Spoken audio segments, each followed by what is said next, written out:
আর এই পাথর সম্পর্কে যেটা শুনেছিলাম, জমিদার আমলে জমিদারের বিভিন্ন বাগান থাকতো না, শাল বাগান টাগান, এগুলি পাহারাদাররা ছিল, পাহারা দিত। সেরকমই একজন পাহারাদার নাকি এটা বুকের উপর নিয়ে কয়েক মিনিট থাকতো। হাজারো নিদর্শনে রয়েছে অনেক কাল্পনিক গল্প কিংবা বাস্তবমুখী ঘটনা। তেমনি এমন এক নিদর্শন ফুলবাড়ী উপজেলার চাঁদপাড়া গ্রামের ছোট যমুনা নদীর কোল ঘেঁষে গড়ে ওঠা কালী মন্দির। জমিদার পূর্ণচন্দ্র চৌধুরী 1808 কিংবা 1812 সালের দিকে একটি কালী মন্দির ও একটি শিব মন্দির নির্মাণ করেছিলেন বলে জানা যায়। কথিত আছে এই মন্দির নির্মাণ করার আগে জমিদার স্বপ্নে দেবী কালীকে দেখেন। দেবী তাকে এই যমুনার পাড়েই মন্দির স্থাপনের নির্দেশ দেন। এরপর শুরু করেন মন্দিরের কাজ। 200 বছরের পুরনো চুনসুরকির নিপুণ হাতে তৈরি করা মন্দির আজও কালের সাক্ষী হয়ে দাঁড়িয়ে আছে। প্রিয় বন্ধুরা, চাঁদপাড়ার সেই পুরনো কালী মন্দিরের জানা অজানা তথ্যচিত্র তুলে ধরতে আপনাদের সাথে আছি আমি শাওন খান। না, আমরা তো আসলে মানে বলতে গেলে বিশেষ করে বাংলাদেশে যে সমস্ত হিন্দু আছে তাদের সংখ্যা অনেক কমে এসছে। যেমন আমার এই গ্রামে ভর্তি গ্রাম ছিল হিন্দু, সেগুলি সমস্ত চলে গেছে। এখন আমরা 2টা বাড়ি এখানে আছি। সরকার লাইব্রেরি আপনি চিনবেন হয়তো, সরকার লাইব্রেরি ছিল অগ্রণী, পুরনো অগ্রণী ব্যাংকের সামনে, ওর বাড়ি যে এই বাড়িটার পরে। আর আমার এই ভিটা বাড়িটাও জমিদার কিন্তু আমার বাবাকে দান করে গেছে। আমার জমিদার আমার বাবাকে বিয়ে দিছে। আর মানে আত্মীয় জমিদার আমার বাবার দুলা ভাই হয়, আপনাদের যেটাকে বলে দুলা ভাই, অর্থাৎ আমার বাবা জমিদারের শালা। আমাদের যত জমি জমা ঘর বাড়ির মানে এখানে নিয়ে আসছে এবং বাবাকে বিয়েও দিছে সে, এরকম একটা সম্পর্ক তার সঙ্গে, আমাদের ঘনিষ্ঠ আত্মীয়। বলতে গেলে যে তার যে জমি জমা, দান করা জমি জমা, সেটাই আমরা নাড়াচাড়া করে খাচ্ছি। সুরজিৎ কুমার দাস, পিতা স্বর্গীয় রবীন্দ্রনাথ দাস। আর আমাদের গ্রাম তো চাঁদপাড়া, দক্ষিণ সুজাপুর চাঁদপাড়া, 2 নম্বর ওয়ার্ড, ফুলবাড়ী পৌরসভা। আপনার পিছনে যে ইমারত অর্থাৎ মন্দিরটি দেখা যাচ্ছে, সেই মন্দিরটি আসলে কত সালে প্রতিষ্ঠিত হয় এবং কে প্রতিষ্ঠা করে, এরকম কোনো তথ্য আছে কি আপনার কাছে? আসলে এগুলো তো শুনে জানা, এমনিতে সেই ধরনের লিখিত বা কোনো দালিলিক প্রমাণ দেওয়া যাবে না। মৌখিক যেটা তথ্য আছে, মৌখিক যেটা আমার বাবার কাছে শুনেছিলাম সেটা হচ্ছে যে 1808 থেকে 1812 সালের দিকে এটা আসলে নির্মাণ হয়েছে। আর জমিদার পূর্ণচন্দ্র চৌধুরী উনি নির্মাণ করেছেন এটা। ওনার জমিদারি কি ছিল এখানে? হ্যাঁ, উনি তো চাঁদপাড়াতে জমিদার হিসেবে উনি ছিলেন। আচ্ছা, জমিদারি তার বাসা যেটা ছিল সে জায়গাটা কি আছে এখন? জমিদারি বাসা এক্সচেঞ্জ পার্টি বিনিময় করে এসছে, এসে তারা বাসাবাসী ওগুলা এখন অতটা নেই, বিলীন হয়ে গেছে একেবারে বিলীনের মতোই। 2-1টা বাসা হয়তো ধরে রাখছে সেই আগেকার ওই পুরোনো দিনের সেই লাল বিল্ডিং গুলি আর কি। আচ্ছা আচ্ছা, এগুলি 2-1টা হয়তো আছে, সেগুলো সংরক্ষণের অভাবে ওগুলো আস্তে আস্তে নষ্ট হয়ে গেছে।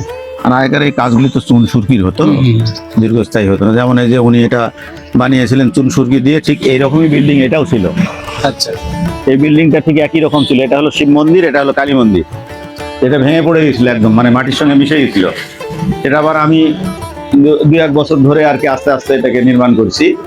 নিজের অর্থায়নে এটা করছি। আমি নিজের অর্থায়নে করছি। আর উপরওয়ালার ইচ্ছায় সমর্থ আস্তে আস্তে, ওই রকম সমর্থ নাই, আস্তে আস্তে করছি আর কি। করে এখানে আবার বিগ্রহ প্রতিষ্ঠা করে এখানে পূজা হয় নিয়মিত। এখন এখানে কালী মন্দির, এই কালী মন্দিরের ভিতরেও পূজা হতো। এই কালী মন্দিরটার এমন একটা অবস্থা আসছে যে এখানে ভিতরে যাওয়া যায় না, উপর থেকে জল পড়ে এবং ওই যে মাটি টাটি দেখেন না কেন, মাটি টাটি পড়ে সব মানে রিস্ক এক কথায়। তো বছর 2-1 থেকে এখানকার কালী পূজাটা মূর্তি ছাড়া করা হচ্ছে, সেটা ওই ঘরে বসে করা হয়। আর যখন কালী পূজাটা হয়, এই কালী পূজাটা হলো ফলহারিণী কালী পূজা। ঠিক যে সময় ফল ফলারি আসে তখন ব্যাপক বৃষ্টি হয়। এই বৃষ্টি বাদলের মধ্যে সবসময় উপর থেকে বৃষ্টি পড়ে, খুলে পড়ে, এক কথা এখানে থাকা একটা ভয়াবহ ব্যাপার। যার কারণে আর এখানে পূজা এখানে করা হয় না, পূজাটা ওখানে করা হয়। যেহেতু আমাদের ফুলবাড়ী উপজেলাতে প্রাচীন নিদর্শতম হিসেবে এই ইমারতটাই কিন্তু প্রাচীন, উপজেলার নির্বাহী যে কর্মকর্তারা থাকে তাদের উদ্দেশ্যে কিছু বলবেন যে সংস্কারের উদ্দেশ্যে? দেখেন, এগুলি বলতে গেলে তো অনেক কথা বলতে হয়। আমাদের বিগত সময় আমাদের এলাকায় মন্ত্রী যিনি ছিলেন, ওনাকে প্রায় 10-15টা আবেদনপত্র দেওয়া হয়েছে। উনি আশ্বাস দেওয়ার পরেও এটাকে গুরুত্ব দেয়নি।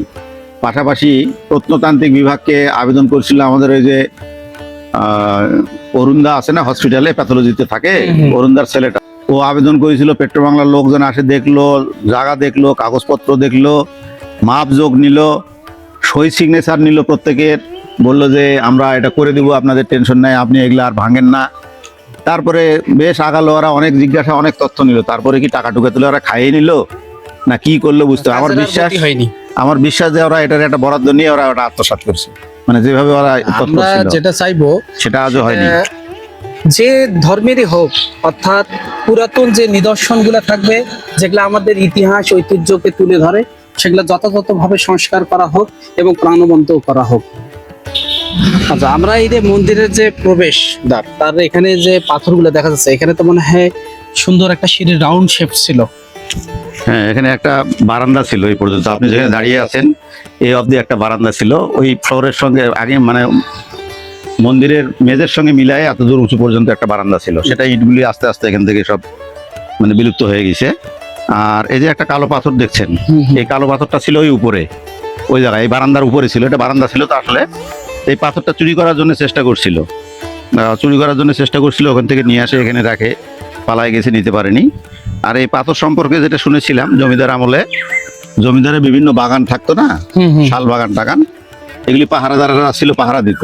তো সেরকমই একজন পাহারাদার নাকি এটা বুকের উপর নিয়ে কয়েক মিনিট থাকতো, এটা একটা খেলা হতো এলাকায়, একটা উল্লাস হতো, আনন্দ হতো কোনো একটা সময়, এগুলি সব শোনা কথা। তো কার নজরে পড়ছে এটা কোন শক্তি কোন কি জানি না, কেউ চুরি করার জন্য চেষ্টা করছিল কিন্তু পারে না, অথবা দেখছে যে এটা যেটা ভাবে চুরি করছে সেটা নয় নাকি, ওখান থেকে গড়ায় নিয়ে আসে ফেলে রেখে চলে গেছে, এরকম কিছু। এই মানে এই পাথরটা দিয়ে তখনকার এই সময় খেলা হতো। একটা খেলা হতো, কোনো একজন শক্তিশালী ব্যক্তির বুকের উপর তুলে দেওয়া হতো এবং সে নাকি কয়েক মিনিট এটা নিয়ে থাকতো, সেটাই সবাই দেখতে উল্লাস মানে করতো। যে বেশিক্ষণ থাকতে হতো সে জয়ী হতো। না, একটা ব্যক্তিকেই নাকি দিত, একটা ব্যক্তিকেই। প্রতি বছর নাকি ওই ব্যক্তি বুকে রাখতো, আর কেউ রাখতে পারতো না। এটা তো অনেক ওয়েট আছে, বিশাল সবাই তো পারবে না, এই না। অনেক অনেক অনেক ওয়েট, এটা হ্যাঁ, অনেক ওয়েট। নিচেও আবার হ্যাঁ, নিচে আরো আছে। ইয়ে আছে আর কি, পুরু আছে। এই মন্দির শুধু একটি ধর্মীয় স্থান নয়, এটি চাঁদপাড়ার ইতিহাস, বিশ্বাস আর রহস্যের এক জীবন্ত দলিল। আজ এই পর্যন্ত, আবারও দেখা হবে নতুন কোনো ঘটনা বা ইতিহাস নিয়ে। আমাদের পেজটি ফলো ও শেয়ার করে সাথে থাকবেন। ধন্যবাদ।